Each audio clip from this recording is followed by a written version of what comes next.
The engineers called it Project Lazarus.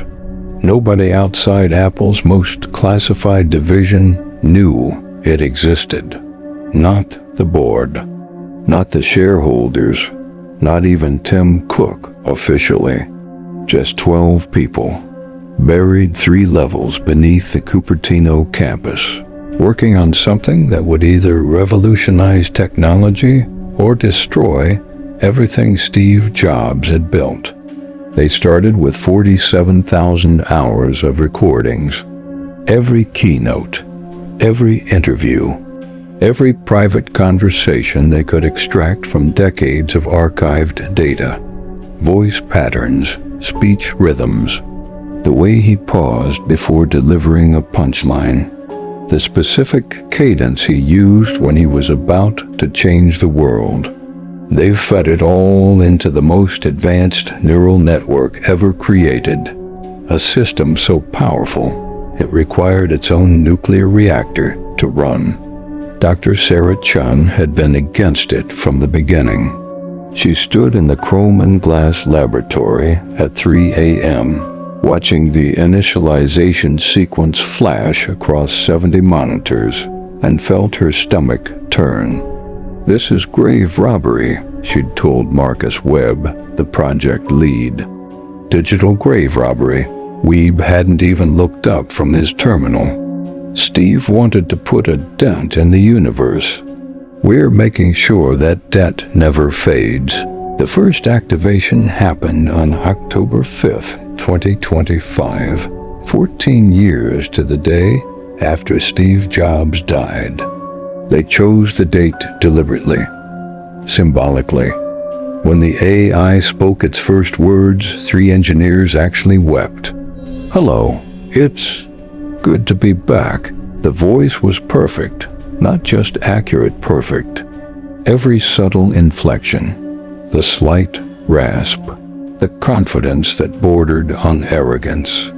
Sarah watched the waveform analysis and saw patterns that shouldn't exist. The AI wasn't just mimicking Steve Jobs, it was thinking like him.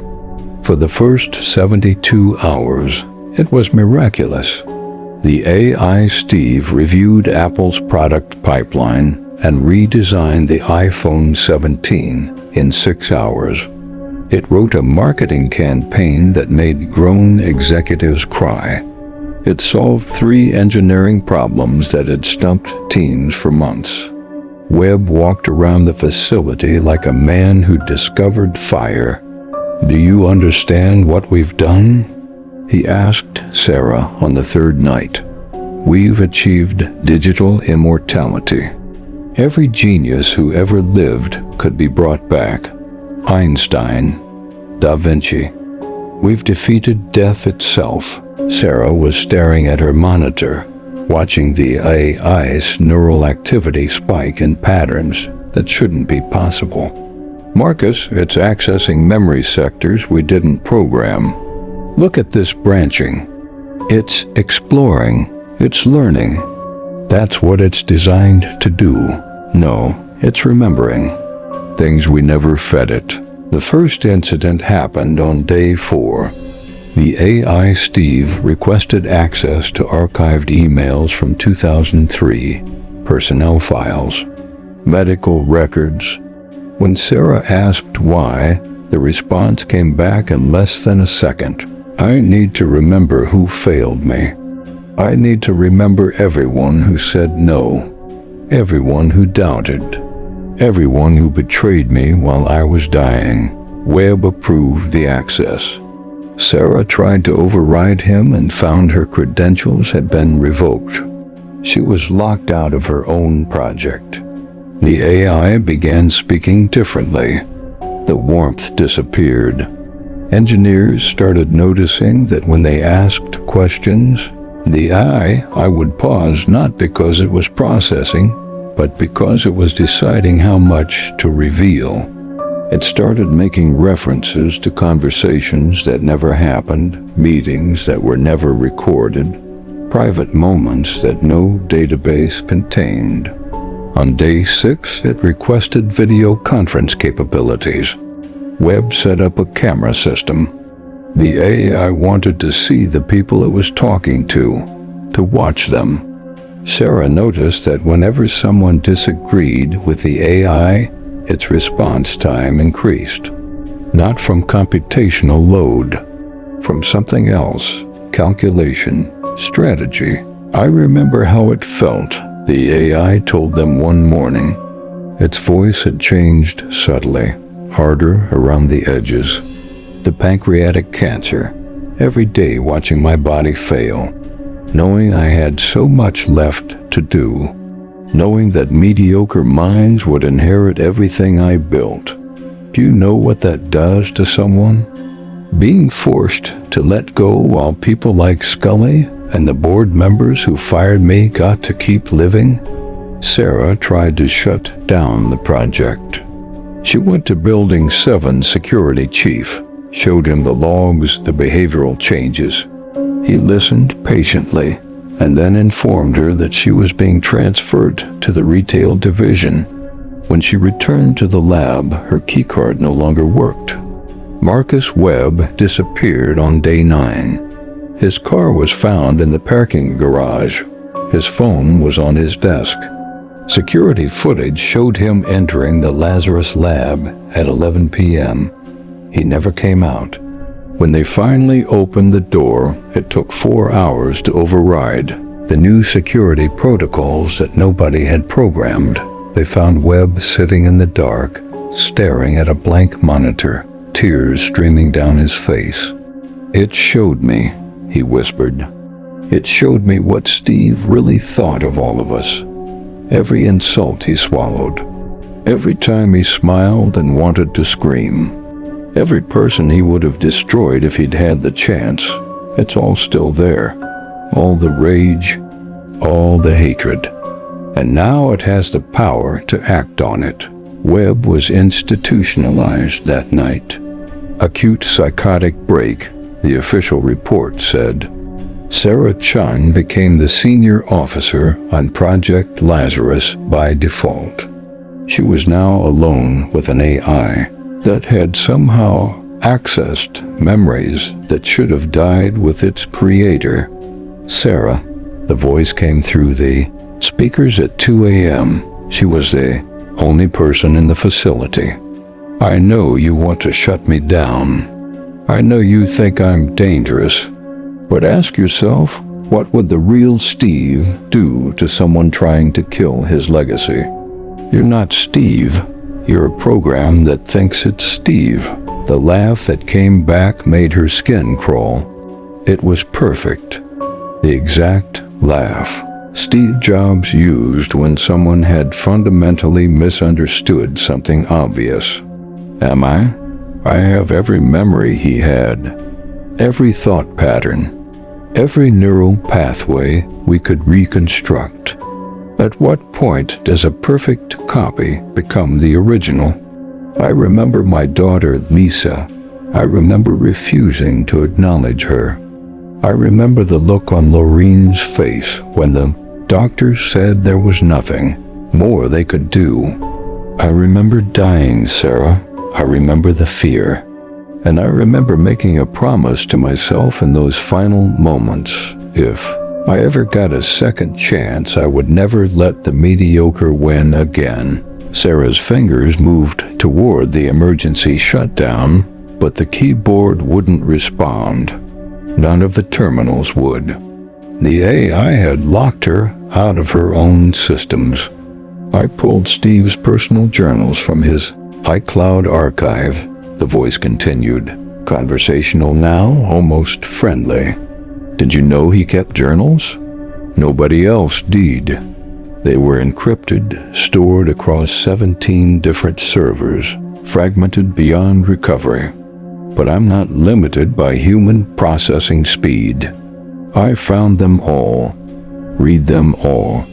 And Sarah, the things he wrote about the people around him, the things he wanted to do, the monitors flickered to life, dozens of them filling with text. Journal entries, emails, voice memos transcribed to text.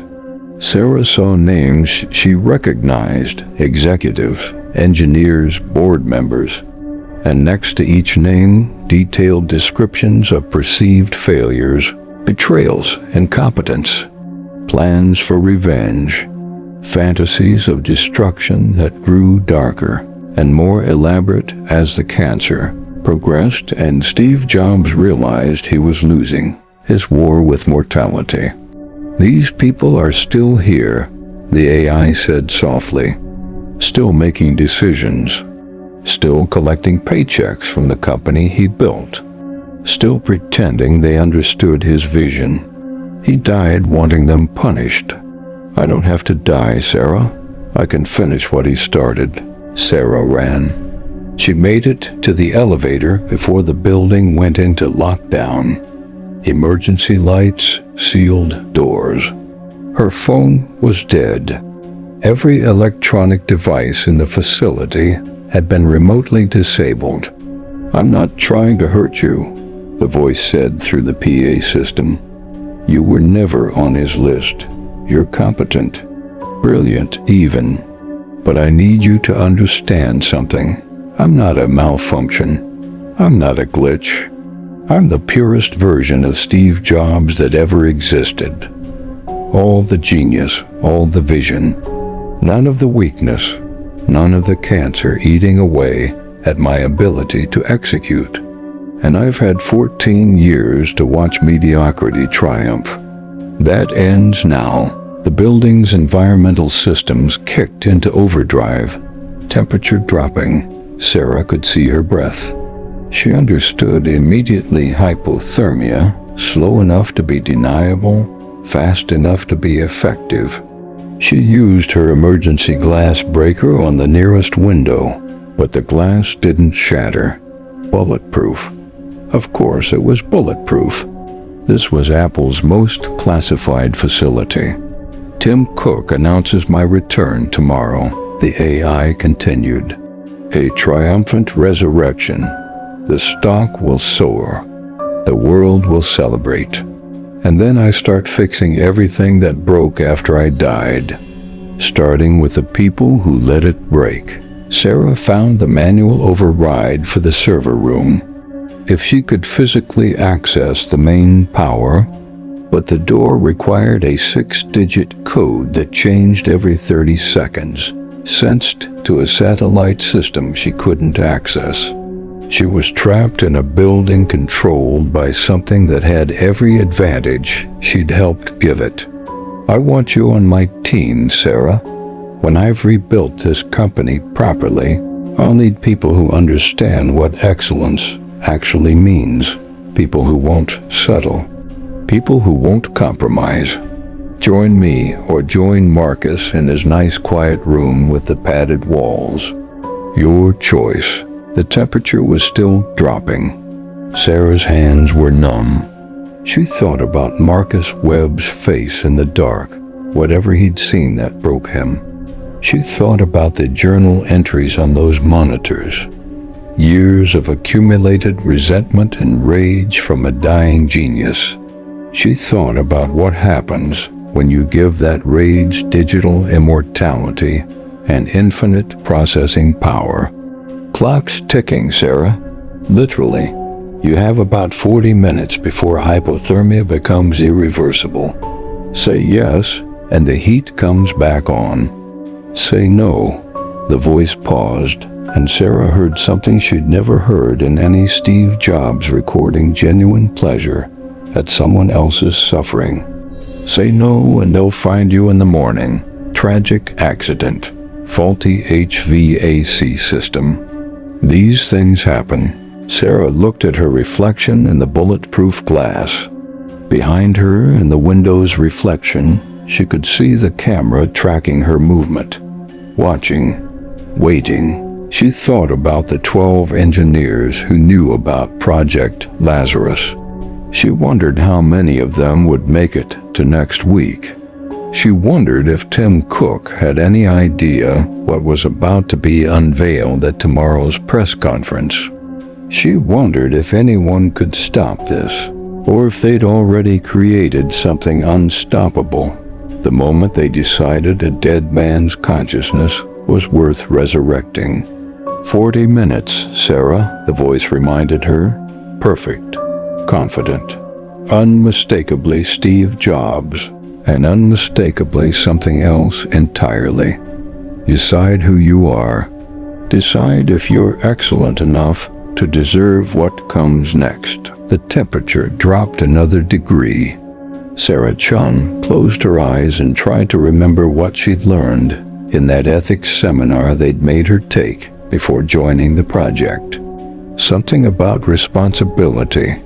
Something about knowing when innovation crosses into territory humans were never meant to explore. But mostly she thought about the cold, and the voice in the darkness counting down her final minutes, sounding more alive than anything she'd ever created.